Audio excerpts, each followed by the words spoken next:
It's eye-opening when you're in your early 20s, of course, and then have the responsibility of being a leader in a deployed military unit. So you have the responsibility of soldiers in your command, but then you're also in a world where you can't even understand how the people dress and their social norms. From the day I signed up until the day I reported to Ranger School, I wore a weight vest from the time I got home from work until the time I got to bed, from the time I woke up until the time I left for work. Wow. Just to add that extra stress onto my body and make sure I understood, hey, I can walk around with weight on and I'll be okay. The ultimate compliment is to be considered an asset by those who know you. But what exactly does that mean? And how do we get there?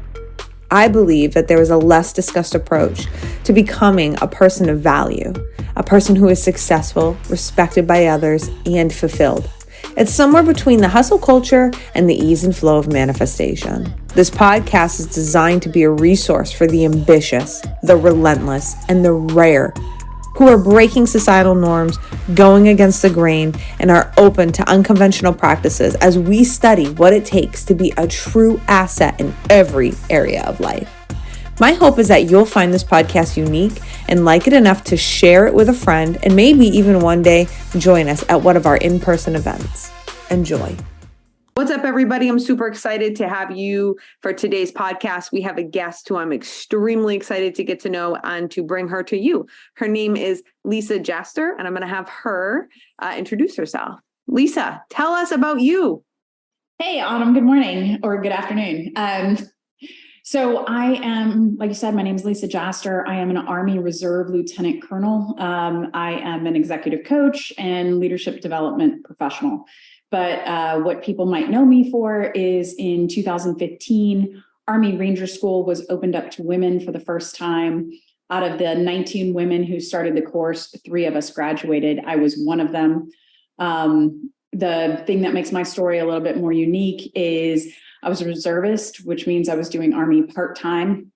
When I graduated from the school, I also was 37 years old, where the typical age of male students graduating is 23. Wow. And I also was a mother of 2 at the time. So that makes my story just a little unique because of the age discrepancy and the fact that Army wasn't even my full-time job when I went.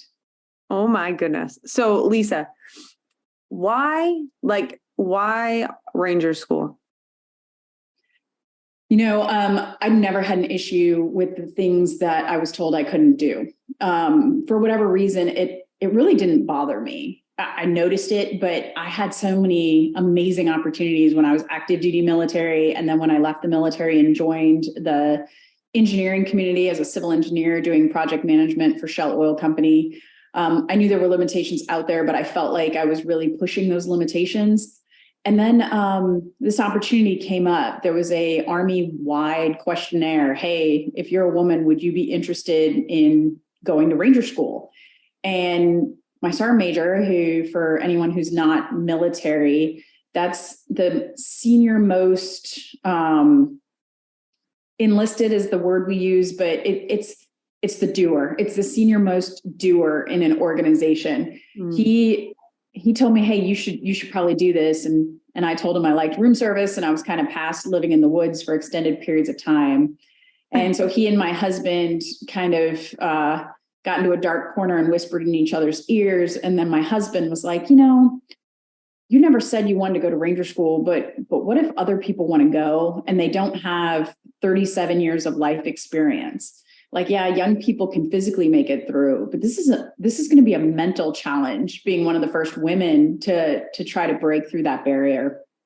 And doing it as somebody who already has a secure home life, a great full-time job, a supportive husband. Remember, this is coming from my husband, a supportive husband. Like mentally, you've got the kit bag to be able to push through challenges that are more than just physical. So really, my husband was my driving factor to go to Ranger School. That is amazing. Is he in the military? Yes. The reason why I'm a reservist is he and I were active duty, but he was in the Marine Corps while I was in the Army. And it's really hard to get co-located. So we both got off active duty and became reservists so we could live in the same country. Yeah, no big deal, right? No big deal. It made having a family a little easier. Okay. So how I like to do things is I'm going to go back and then I'm going to come forward. Okay. But so Lisa, take me back. Because the reason, and I said this to you prior before I press start was I really want, the women on this podcast to realize that they can literally do anything they set their minds to. Yes. And I know, we have a lot of women getting into law enforcement and in law enforcement really coming up against some stuff, right? Like they just feel, like they can't, or they can't fit in, or all of the things. And so having you on here being like, look at this, look what I just did. Like is really, it's like the first, 3-minute mile, you know what I mean? Or, it's just seeing somebody be able to do that, So, but before you became Lisa today, extremely accomplished, take me back. Like what set you on this trek of being, this badass that you are? I still am hoping to someday be a badass. So I think that's a funny way to categorize me. I actually made a joke. I do Brazilian jiu-jitsu. I'm 45 years old.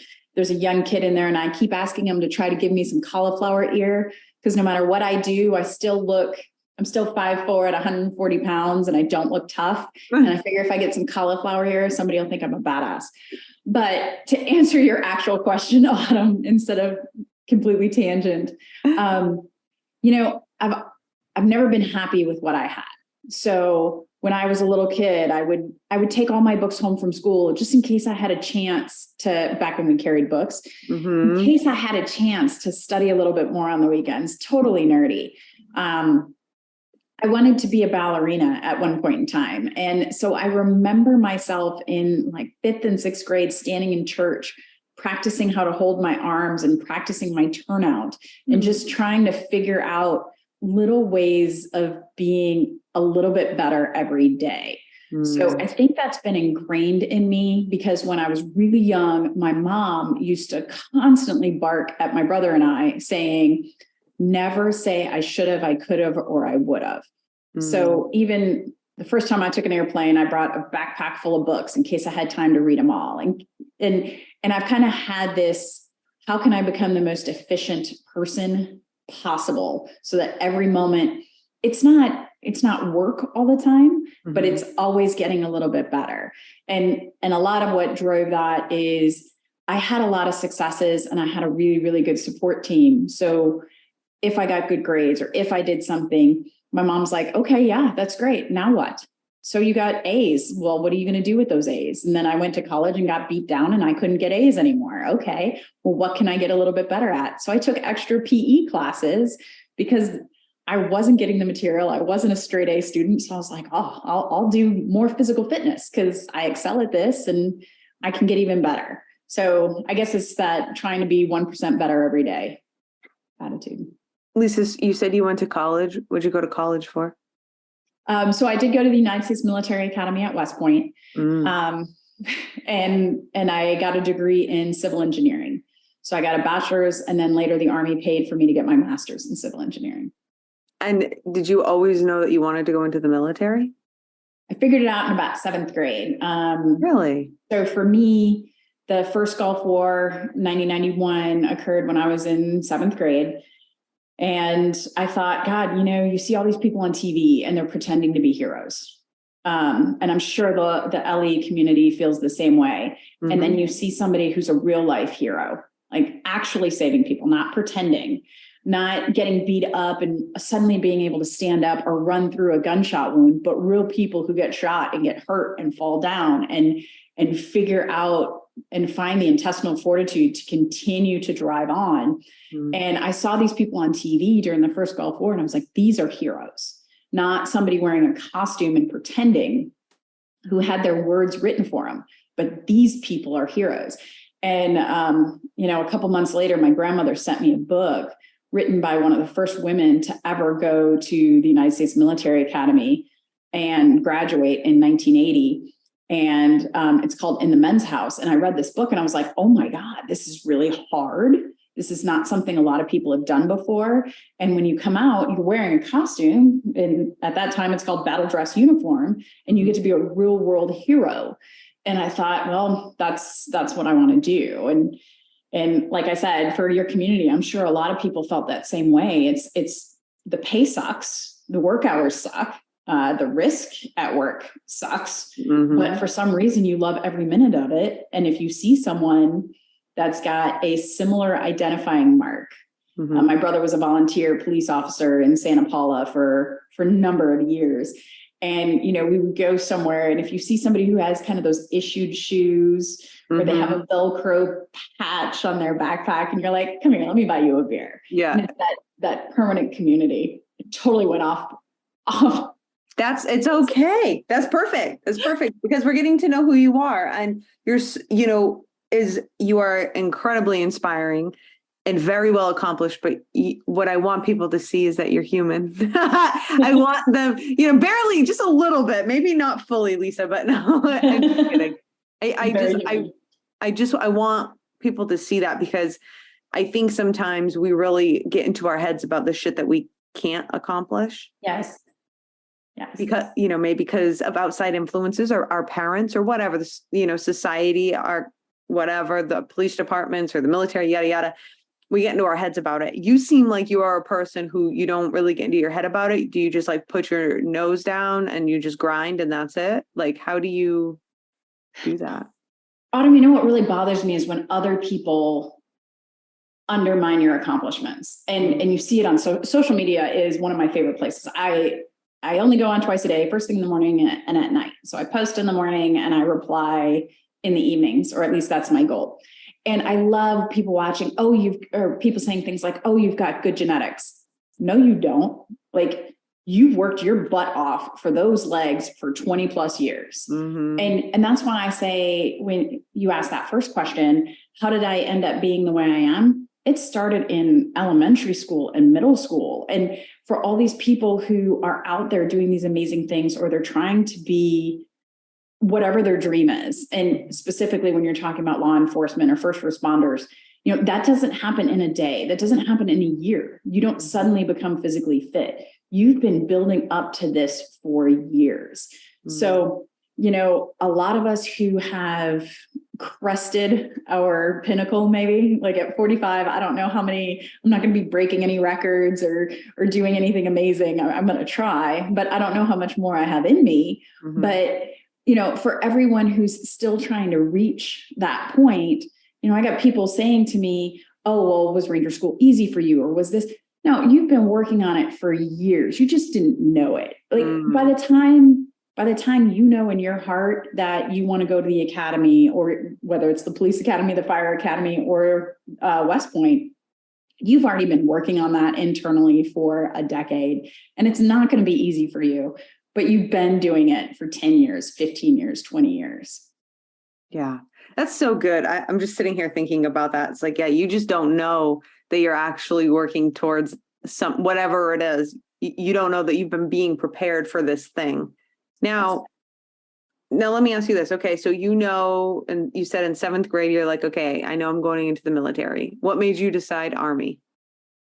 My dad was a class of 1968 West Point.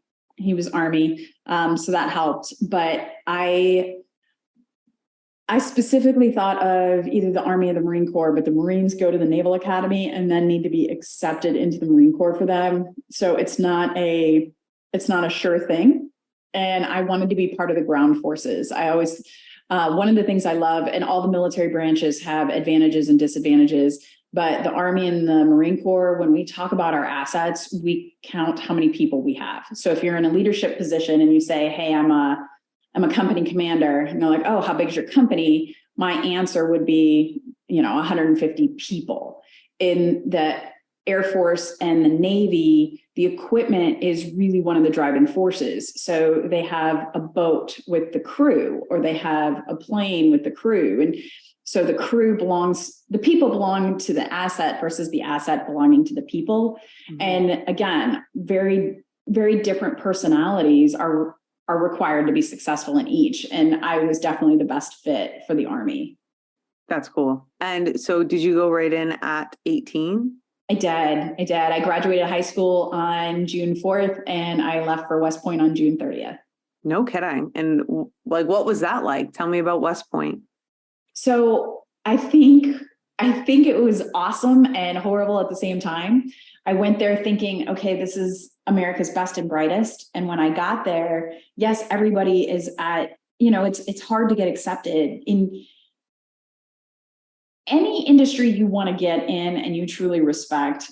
You feel like, oh my God, I can't possibly hang with these people. Mm-hmm. And I don't care if you want to be a professional chef. Like when you get into that top tier school, you're like, holy crap, I have made it.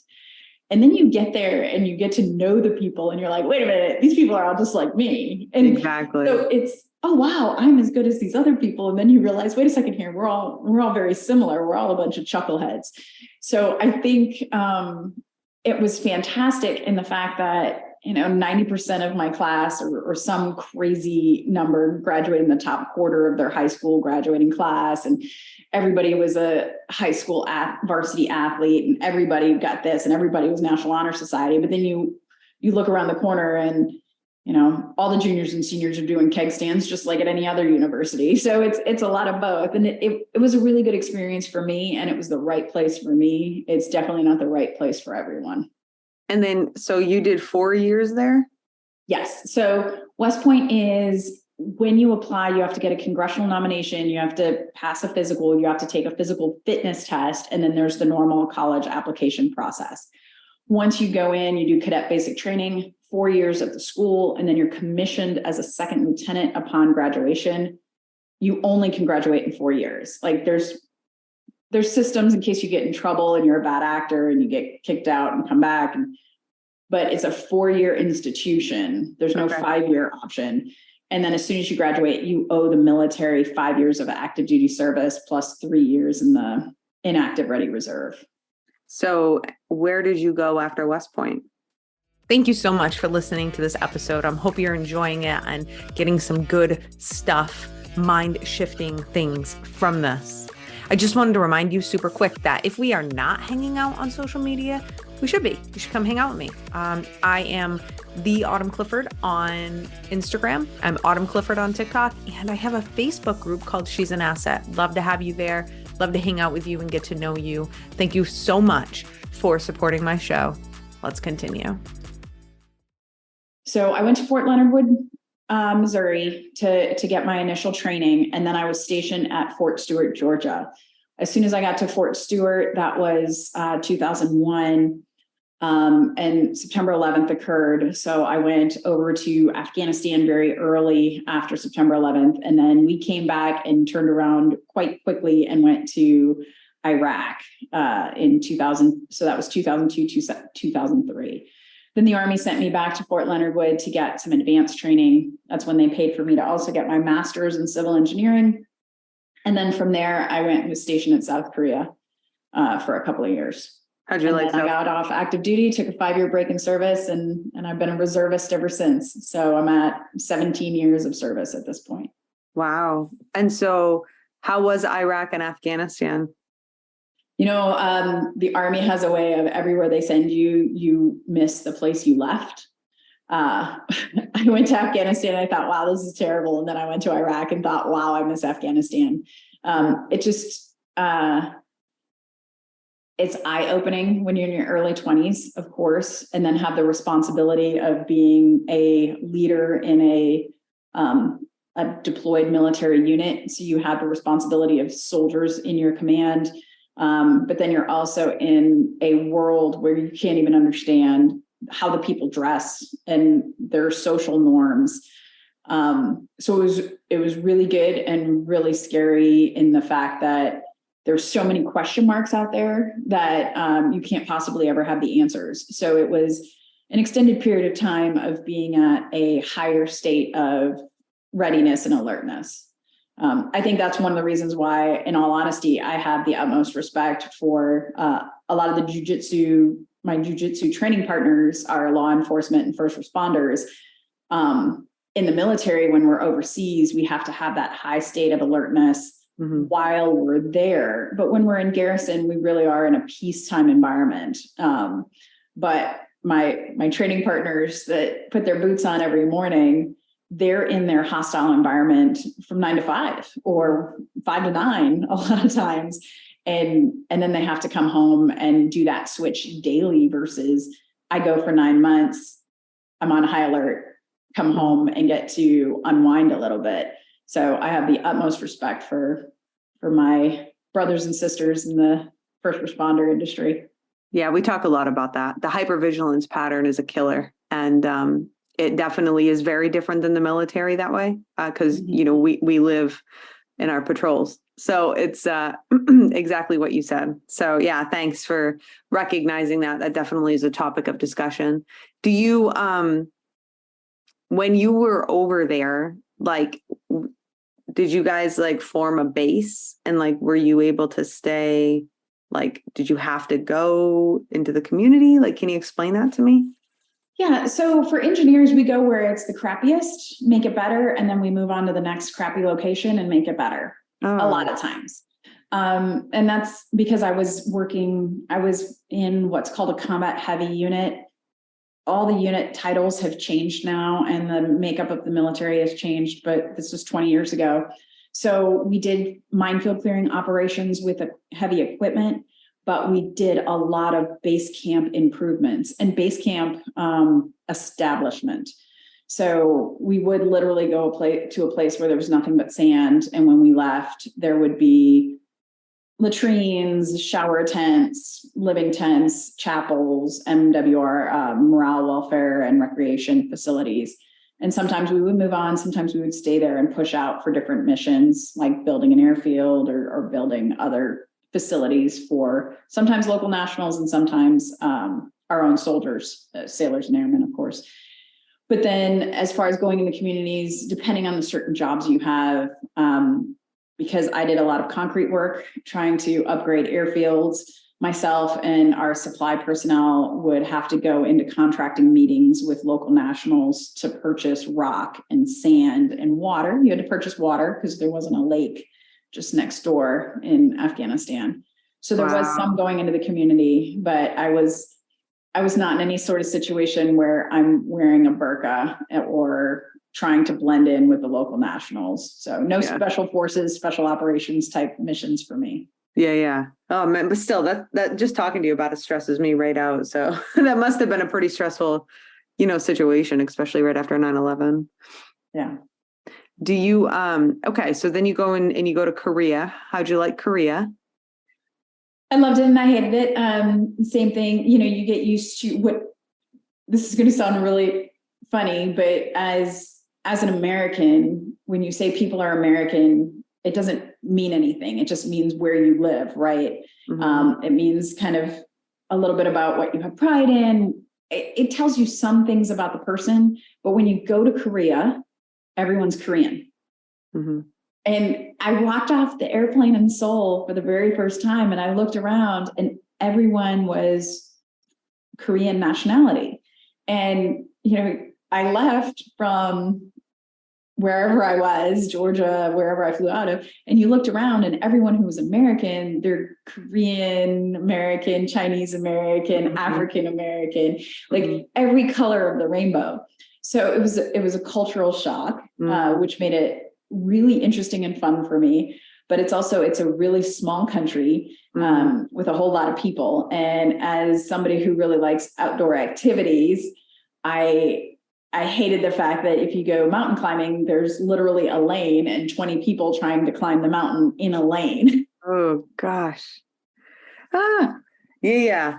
I've never been to Korea, but I've heard some stories. And the thing is, Lisa's like for people like me and like a lot of our listeners, or not a lot, but some of the listeners who's never really done any of that kind of traveling, all we have to compare it to is like what we see in the movies. You know what I'm saying? Yeah. So it's just like, But so then at what point, so then tell me when you went to Ranger School, like what year was that?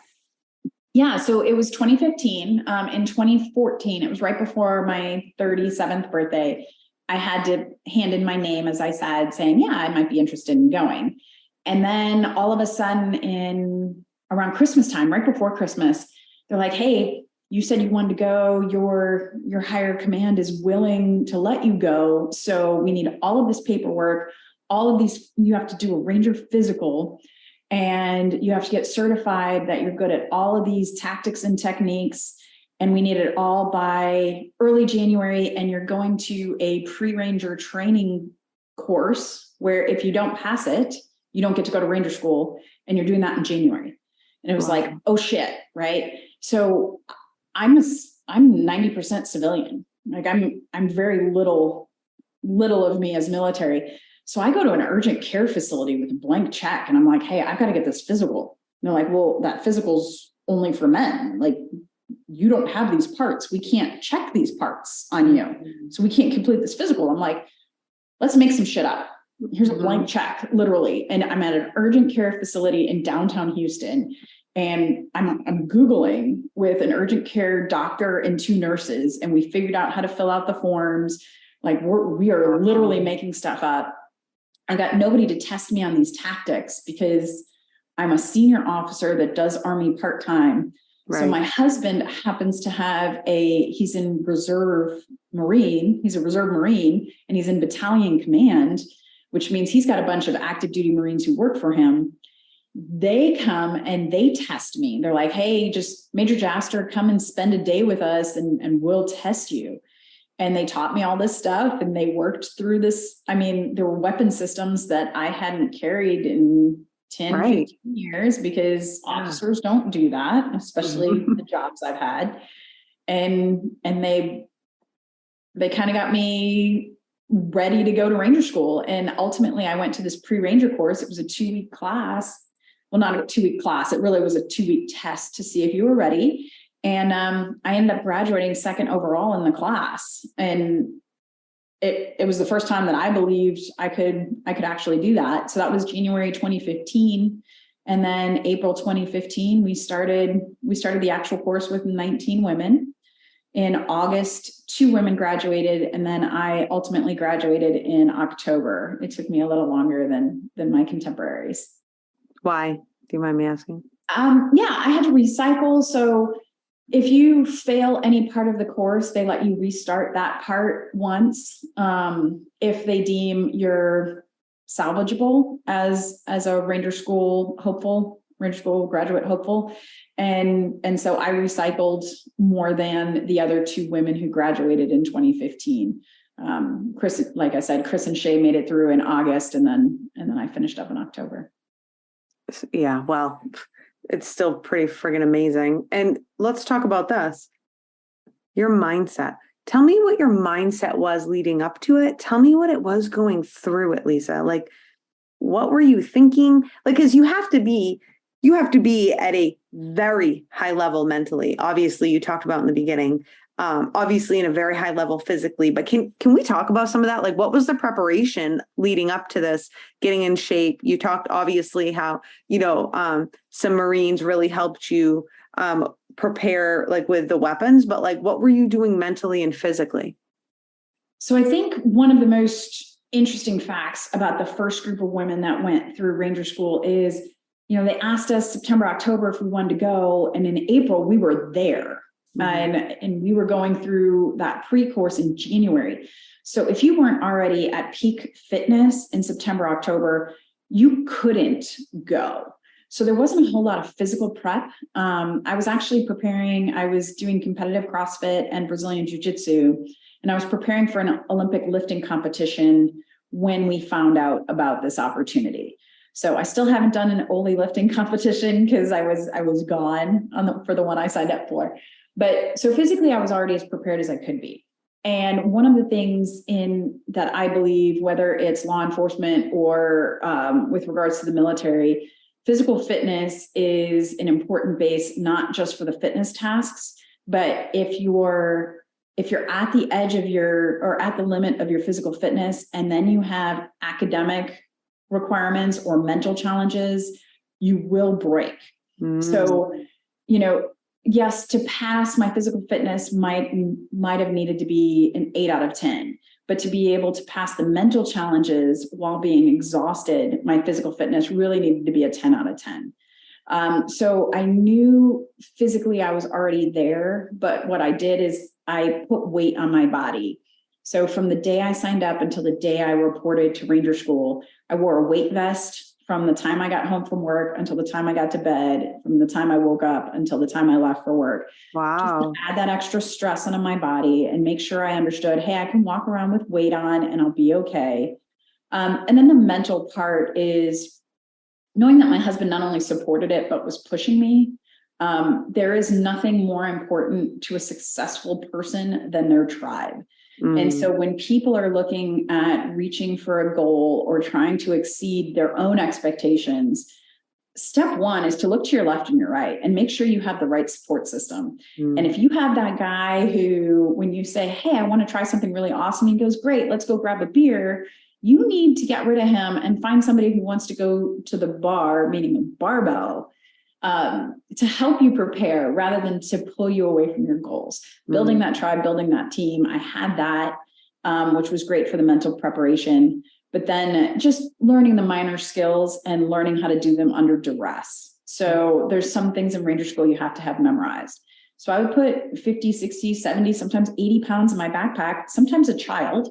And there's pictures of me with my bouncing little girl in my rucksack sitting on weight plates. And we'd be hiking around and I'd be memorizing required knowledge for Ranger School, because if I can have it memorized when I'm under duress, then it's easy when I'm out in a testing community. Yeah. But as far as my mental state and what was going through my mind, and to answer the other question I think that's kind of out there, Autumn, is I thought originally, I really want to be amazing. Like, I want to break this glass ceiling for everyone who follows me.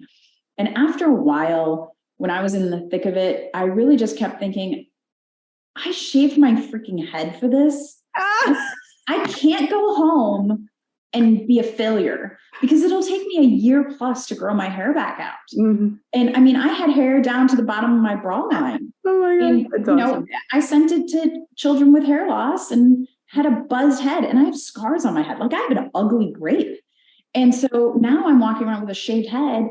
It went from, God, I want to change the way the world looks at women, to I shaved my head for this shit. And when I was in the thick of it, I just kept reminding myself that people are going to ask me about my haircut. And if I can't say, hey, I graduated Ranger School, I'm going to be embarrassed. You know, it's that I'm laughing, right? Because it is kind of funny, but it's really not, because it's funny, the shit we have to hold on to get us through. Like I'm just saying, like, sometimes we can all get like real, myself included. I get like real inspirational, right? Like what you said, like, oh, I want to, I'm out here to change this for women. And I'm not saying you aren't, like, clearly you are, right? But like, to get through like your hardest, darkest fucking times, it's like, listen, I shaved my head. Like, we're doing this. Like, that is it. Non-negotiable. And like, for us women, that's a big deal.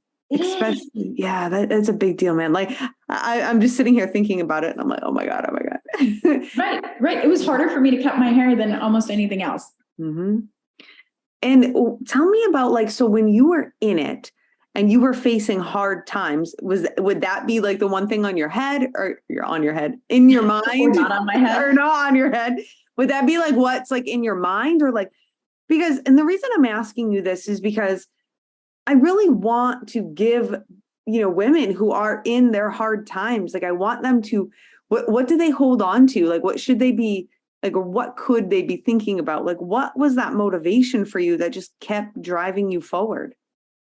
In the early stages, the I shaved my head for this shit was a great mantra. I went through some trials and tribulations and definitely thought I was going to get kicked out and I wasn't going to succeed. And something I noticed throughout that journey is each individual guy I had to work with, share a foxhole with, carry, the 240 Bravo is a 27-pound gun, and it's got a spare barrel and a tripod and 100 rounds that weigh a ton. Like, all of that stuff is a lot. So it's a 2-man team that's assigned to each of those guns. And if I was carrying the gun or I was the assistant gunner and carrying all the gear, it's a heavy day. And as I kept up with my male counterpart, they would transition. Like, you could physically see the mental transition for them of, oh shit, I'm paired with the chick. to, hey, Ranger Jaster has my back. Like even the way they referred to me would change in the process. And so while I was in the thick of it, being the token female, right? And, I've got the government and People magazine calling me a social experiment, and I'm just trying to do my job and do some amazing stuff if I can and push myself past my limits. And all of a sudden I'm realizing that, wait, today I changed that one guy's mind.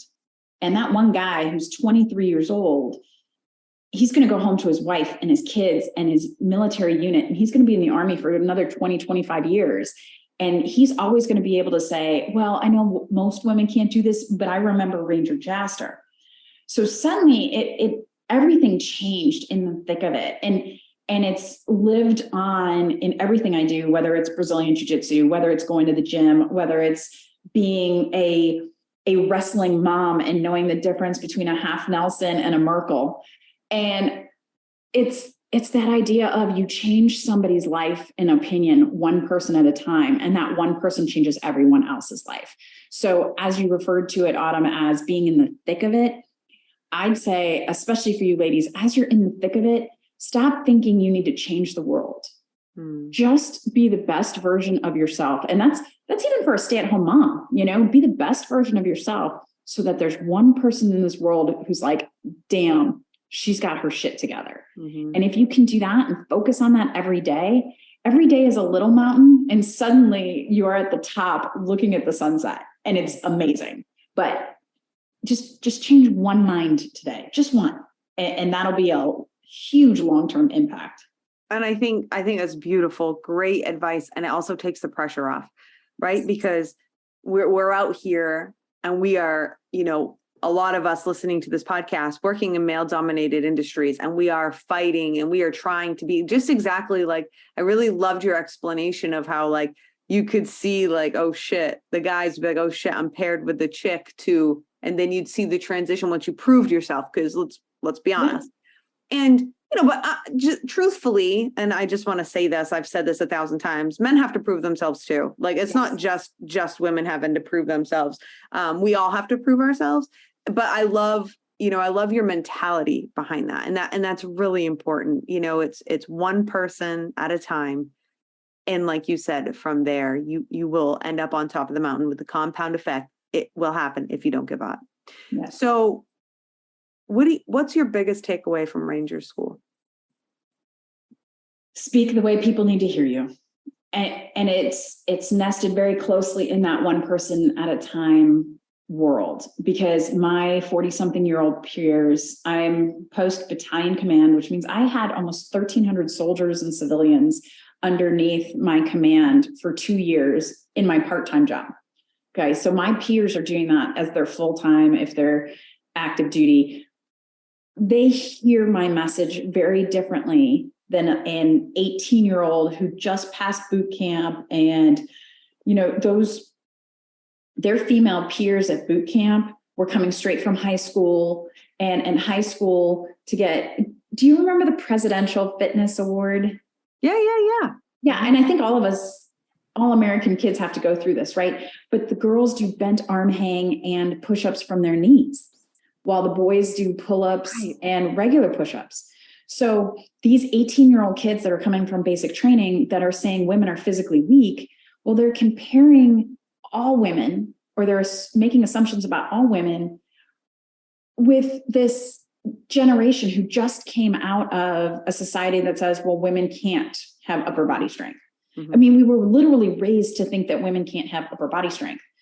But our 40-year-old male peers, they're watching the CrossFit games and they're like, damn, those girls are hot. Did you see them climb legless rope climbs, 20 times in a row? And they understand that men and women are built differently, but men and men are built differently. You take a petite male and you say, hey, go flip this 200-pound tire. He's not having any easier of a time than an untrained female.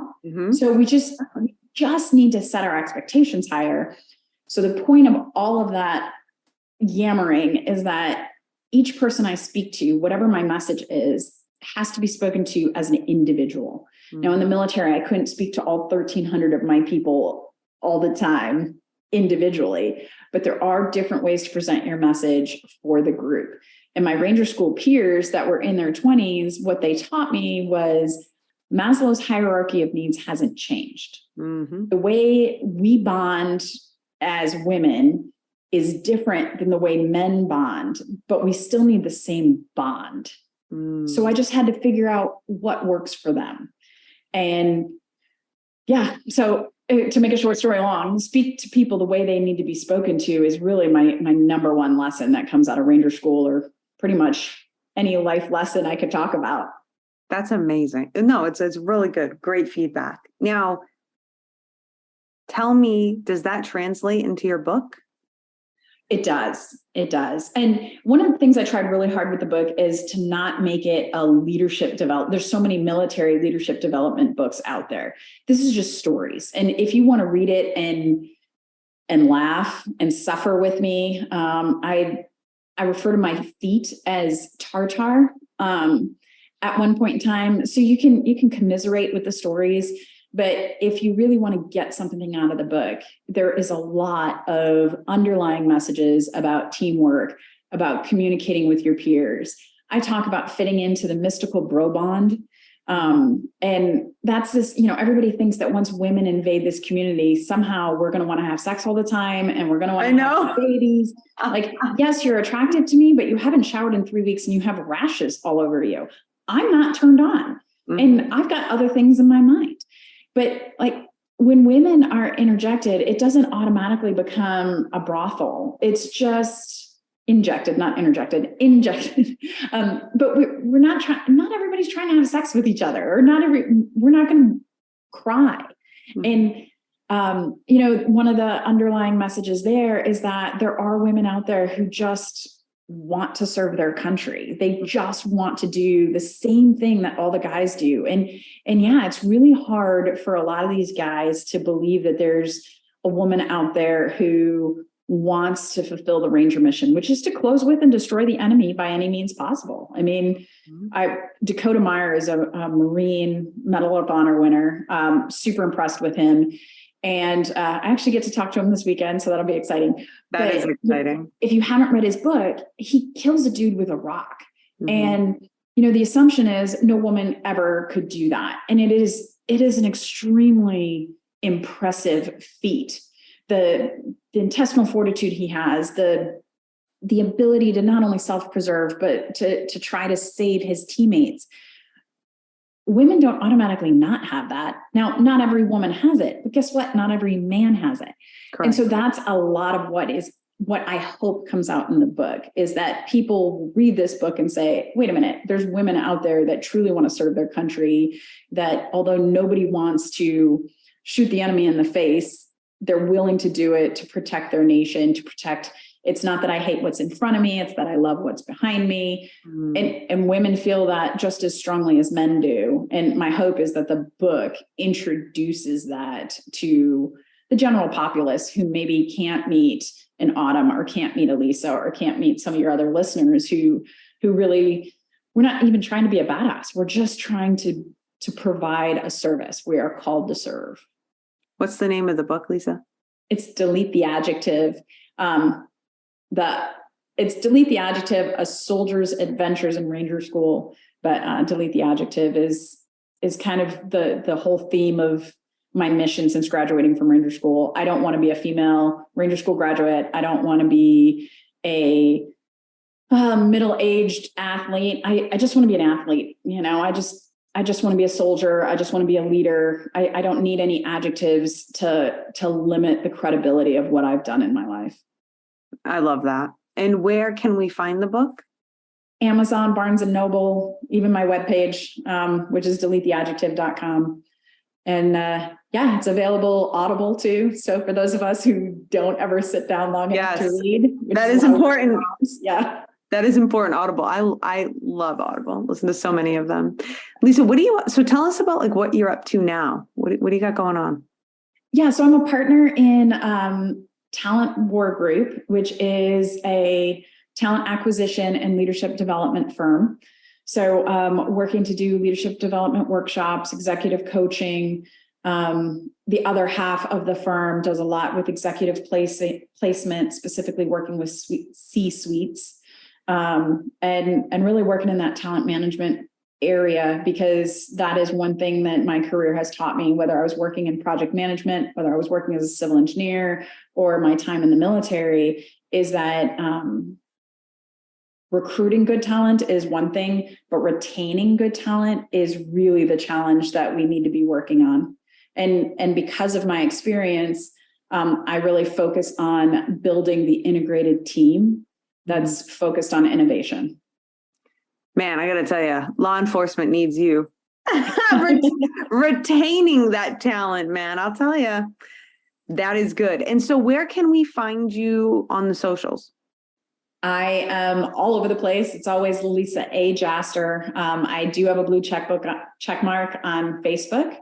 But I have a Delete the Adjective account on Facebook and a Delete the Adjective on Twitter. So please follow me and reach out. I try, as long as it's not a weird, hey, you owe me money or you promised to send me money. I try to respond to everyone who reaches out to me, at least to some degree. And I really feel like social media is a blessing because it makes this a smaller world, so you don't feel so alone all the time. I love that. And we'll put your website, your Instagram, we'll put all of that in the show notes so everybody can go ahead and take a look. And let's make sure that we support Lisa, and let's buy that book, because let's just be honest, that's a great book for us, for this podcast, which is exactly why I wanted to have you on here. Lisa, it's been such an honor. You are incredibly inspiring. I'm sure you hear it all the time, but definitely from the bottom of my heart, you inspire me to be better. I'm so excited for any of our listeners to listen to you. Is there anything that you would like to leave us with before we say goodbye? Yeah, don't give up. So I talk about in the book a ton, but one of my favorite sayings is don't let the quit in. And if you give the quit a toe or a handhold into the door, it's always an option. So if quitting is just not an option, if you just say, hey, listen, I'm going to push my way through this until I die, or until I get a broken bone, or until whatever is unsurmountable, it's amazing what you can accomplish. So the biggest message I'd want to leave for your listeners, Autumn, is don't let the quit in. So good. Thank you, Lisa. Thank you for spending your time with us. Thank you so much for listening to this episode of the She's an Asset podcast. If you wouldn't mind, could you please share this out? The only way we grow and I can get this out to as many people as possible is with your help. So we're kind of in this together. And the good thing is I know you have my back. So I want to say thank you and ask for you to share the show. And if we're not hanging out in the socials, I hope that you'll come and hang out with me. I'm Autumn Clifford pretty much everywhere. Thank you so much. See you next time.